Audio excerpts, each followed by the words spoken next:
Mas isso é para os animais não fugirem, não é? Animais? Não, isso é para as pessoas não fugirem. Quer dizer então que você não pode sair desse lugar? Por quê? O que é que você fez, Timur? Eu sou judeu. E lembre-se, você está no Filmes Nostálgicos. O filme começa na cidade de Berlim, onde um menino de 8 anos de idade, chamado Bruno, anda por aí brincando com seus amigos no caminho de volta para casa. É Segunda Guerra Mundial, quando Hitler comanda o país e o povo judeu é privado de seus direitos. Bruno volta para sua casa e descobre que ela está sendo decorada e limpa. Ele pergunta à sua mãe Elsa sobre isso, e ela responde que a família está organizando uma festa naquela noite para a promoção de seu pai Ralph, um oficial nazi. À noite, Ralph informa seus filhos que eles estão saindo de Berlim, dirigindo-se para um campo, pois ele foi nomeado oficial comandante de um campo de concentração.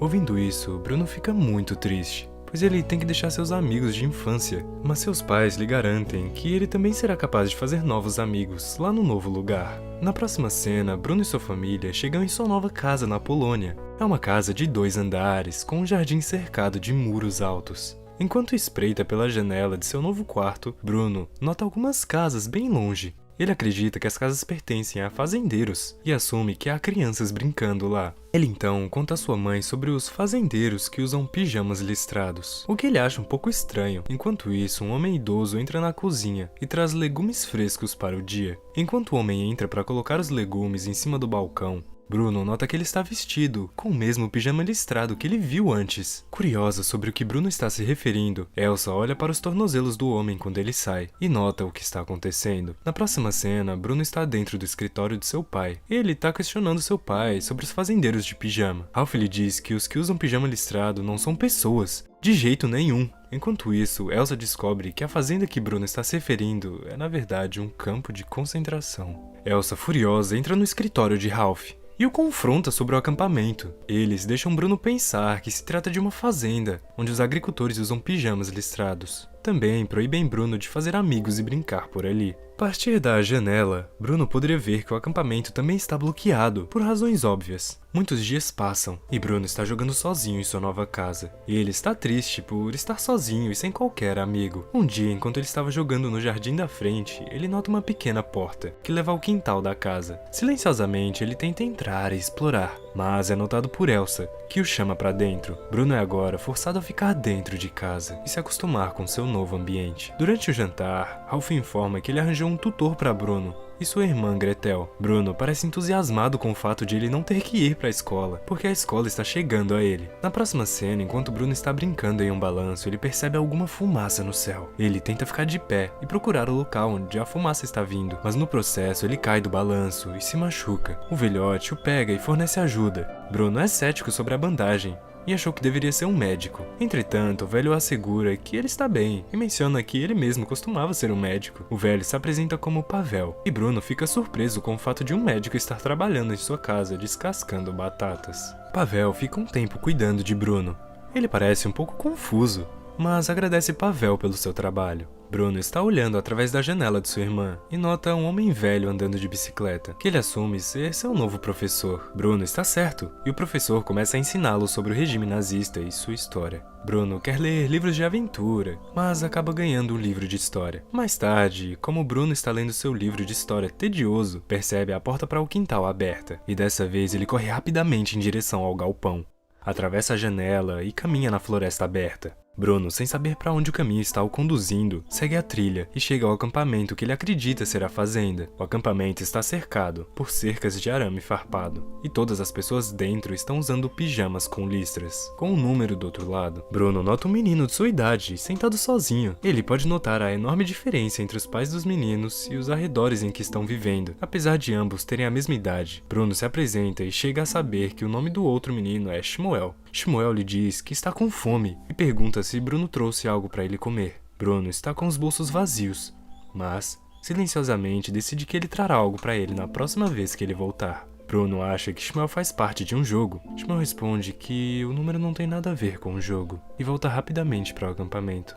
depois que um guarda começa a assobiar. Bruno também volta para casa e começa a ler. No dia seguinte, Bruno chega ao acampamento com uma barra de chocolate para Shmuel. Mas dessa vez, Shmuel não aparece. Bruno faz várias visitas ao Shmuel, trazendo frequentemente comida com ele. Finalmente, Bruno aprende que Shmuel é um judeu e que foi trazido para o campo com seus pais.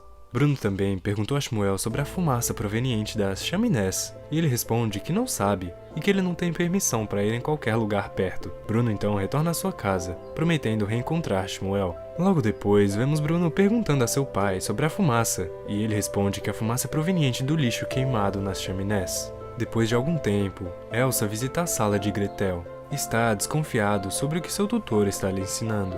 Enquanto ele nota vários cartazes de guerras nazistas, o professor pode ser visto ensinando as crianças sobre os judeus, o que implica que eles são maus e são a principal causa da derrota do país. Bruno, pensando em Shmuel, retalha, dizendo que nem todos os judeus são maus. Depois da classe, ele decide visitar Shmuel e se lembra de embalar alguns alimentos para ele. Ele sai inteligentemente de sua casa e chega ao acampamento, onde ele dá os alimentos que ele trouxe para Shmuel. Depois, Bruno joga sua bola de futebol dentro do acampamento para brincar com Shmuel, mas Shmuel, assustado, joga de volta. Shmuel então se esconde atrás dos pilares, dizendo ao Bruno que será um problema se alguém ver eles juntos. Elsa é também perturbada pelo cheiro desagradável que vem das chaminés. O tenente diz que a fumaça proveniente do acampamento é causada pela queima de judeus. Ouvindo isso, Elsa fica chocada e imediatamente se dirige para enfrentar Ralph. Ralph explica a ela que ele tem sido promovido para executar os judeus, mas Elsa é horrorizada ao ver o que seu marido tem se tornado. Na mesa de jantar, Pavel acidentalmente derrama o vinho, enquanto o serve é brutalmente espancado por Ralph. Bruno é afetado por isso e começa a chorar com sua irmã, questionando se seu pai é uma boa pessoa. Um dia, enquanto andava pela casa, Bruno nota Shmuel dentro de uma das salas, limpando as taças de vinho. Ele está feliz em vê-lo e dá a Shmuel comida, mas antes que ele poderia terminar, seu chefe chega lá e o acusa de roubar alimentos. Shmuel responde que ele não roubou os alimentos e que foi entregue por seu amigo Bruno. Kotler então se volta para Bruno e o confronta. Bruno mente para ele, dizendo que não conhece Shmuel e está vendo ele pela primeira vez. Kotler acredita que Shmuel é um ladrão e pediu para encontrá-lo depois do trabalho. Bruno se sente culpado por ter colocado Shmuel em perigo e ele imediatamente corre para o acampamento. Bruno não encontra Shmuel e está decepcionado. Ao voltar para sua casa, ele apenas vê alguns homens do exército chegando. Ralph dá as boas-vindas e se dirigem a uma sala para que vejam um documentário sobre a vida no campo de concentração. Bruno também assiste secretamente ao documentário e percebe que as crianças estão brincando e suas famílias estão desfrutando seu tempo. Porém, isso é na verdade um falso documentário, alimentado pelo mundo exterior para ocultar suas atrocidades. Bruno, que ainda é muito jovem para entender tudo, abraça seu pai após o documentário, pensando nele como um bom homem. Depois, Bruno dirige-se ao acampamento para encontrar Shmuel. Quando ele chega lá, ele nota que Shmuel tem um olho ferido, como resultado da punição. Bruno pede desculpas por seu erro e reata os laços com Shmuel. Shmuel o perdoa e aperta a mão de Bruno. Elsa é muito afetada pela natureza cruel de seu marido. Ela também está com muito medo do futuro de seus filhos, que estão vivendo ao redor do campo de concentração. Vendo tudo isso, Ralph decide enviar suas crianças de volta a Berlim.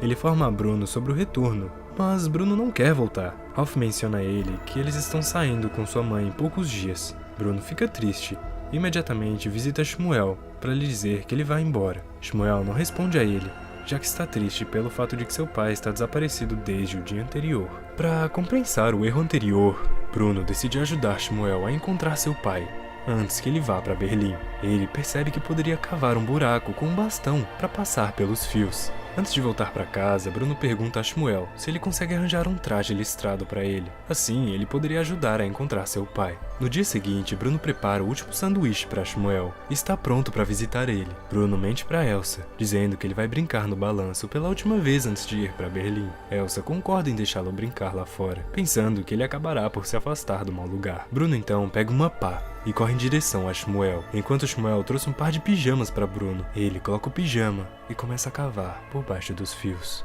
Após algum tempo, Bruno rasteja para dentro e eles correm em direção ao acampamento para procurar o pai de Shmuel. Elsa nota que Bruno não está em lugar nenhum perto do balanço e começa a procurar por ele. Ela olha nervosamente em toda a casa, mas falha em encontrá-lo. Logo após, ela nota a porta do quintal aberta por dentro. Procurando Bruno, ela entende que ele saltou pela janela do galpão. Percebe também que um sanduíche caiu logo abaixo da abertura. Após isso, foi ordenada uma busca rápida e com a ajuda de cães farejadores e outros oficiais. Eles começam a procurar através da floresta até o acampamento. Bruno e Shmuel entram e começam a procurar pelo pai desaparecido. Ao mesmo tempo, um grupo de soldados chegam lá e ordenam a todos dentro da cabana que se retirem. As duas crianças estão presas entre o grupo de homens e são forçados a se mover em direção em que o grupo está indo. Desde que Bruno está vestindo o mesmo pijama com listras, ninguém pode dizer que ele não é um judeu. Todos os prisioneiros são levados para um vestiário e eles mandam remover suas roupas para um banho. Enquanto isso, Ralph encontra a roupa de Bruno. Logo após, ele percebe que seu filho está agora dentro do campo. Ele entra rapidamente no acampamento e ordena a seus oficiais que procurem Bruno. Elsa agarra as roupas de Bruno e começa a chorar gritando seu nome, enquanto que Bruno e Shmuel estão sendo levados para dentro de uma câmara de gás. Alheio ao que está acontecendo, um soldado nazista derrama o gás venenoso. Enquanto outros judeus entram em pânico, Bruno e Shmuel seguram as mãos um do outro porque não percebem o que vai acontecer. Depois de não encontrarem Bruno em qualquer lugar, Ralph percebe que uma execução em massa está ocorrendo e grita o nome de seu filho na cerca. Elsa e Gretel ouvem um grito de Ralph. Elsa cai em seus joelhos e chora desesperada. A câmara fica em silêncio, indicando que todos os prisioneiros, incluindo Bruno e Shmuel, estão mortos.